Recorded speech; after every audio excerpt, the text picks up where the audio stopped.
Democracy की बात करेंगे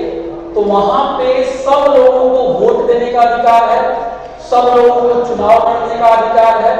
यानी एक तरह की कम से कम एक बराबरी है, जिसको हम कहते हैं अंग्रेजी में एक प्रोसीजरल इक्वालिटी है वहां पे। लेकिन जब हम सोसाइटी में आते हैं तो गैर बराबरी है, जात धर्म के नाम पे लोगों के साथ भेदभाव किया जाता है और मत के नाम पे लोगों के साथ भेदभाव किया जाता है, धर्म के आधार पर भेदभाव किया जाता है। और अगर हम मीडिया को देखें तो मीडिया भी, जो भारत का जो मीडिया है उसमें बहुत ज्यादा गैर बराबरी है। ये स्टडीज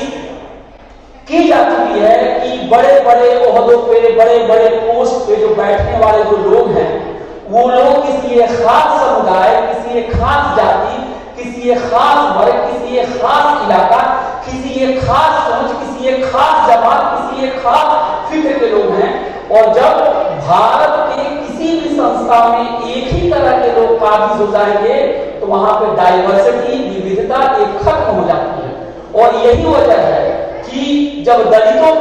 के खिलाफ अत्याचार किया जाता है, जब महिलाओं के खिलाफ अत्याचार किया जाता है, जब आदिवासियों के खिलाफ अत्याचार किया जाता है, जब किसानों की जमीन लूटी जाती है, तो न्यूज रूम में उतनी बेचैनी नहीं होती है जितनी बेचैनी होनी चाहिए। इंडिया टुमारो ने इस डाइवर्सिटी को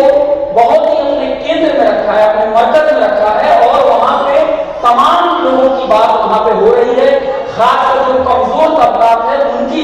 बातों को बढ़ चढ़ के वहां पे रखा जा रहा है। और आज मंच पर जो लोग बैठे हुए हों या जो लोग हमारी बातों को सुन रहे हों या जिनको अवार्ड दिया गया है, ये सारे लोग अगर आप देखेंगे तो इनके बीच में एक प्लुरलिज्म, एक डाइवर्सिटी देखी जाती है। और हम इस मंच से यही अपील करना चाहते हैं, इंसान क्या बोलता है, क्या लिखता है, क्या सोचता है, उसके दिलों में क्या दर्द होता है, इसका बहुत ज्यादा ताल्लुकात ये होता है कि इंसान किस समाज से आ रहा है, उसने क्या देखा है, क्या झेला है। इसलिए अगर भारत को एक और मजबूत लोकतंत्र की तरफ लेके जाना है तो मीडिया के अंदर में डेमोक्रेटिक वैल्यूज को बढ़ाना होगा। ये दो चार जो बैठे हुए जो पूंजीपति लोग हैं, जो एक खास जाति के लोग हैं, वो मीडिया का जो खेल जो है पर्दे के पीछे से खेल रहे हैं, ये भारत के लोकतंत्र के लिए बहुत ही खराब है। तो मैं इंडिया टुमारो की पूरी टीम को शुक्रगुजार हूं, उनका मैं उनको मुबारकबाद देता हूं कि जो भारत के आईन में, जो संविधान में जो डाइवर्सिटी की बात है उनको इन्होंने उठाया है